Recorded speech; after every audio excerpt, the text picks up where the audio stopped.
అవును బ్రదరు. పెళ్లి చూపుల్లో పల్లవికి ముందు ఇంకెంతమంది అమ్మని చూసావు? అదెందుకు ఇప్పుడు? ఒక మేబీ 3 or 4.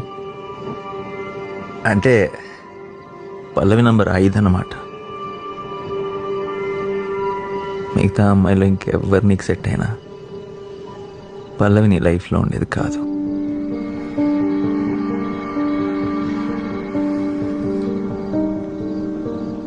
పల్లవి నీకు ఆప్షనే తప్ప చాయిస్ కాదు. కానీ నేను అలా కాదు బ్రదర్.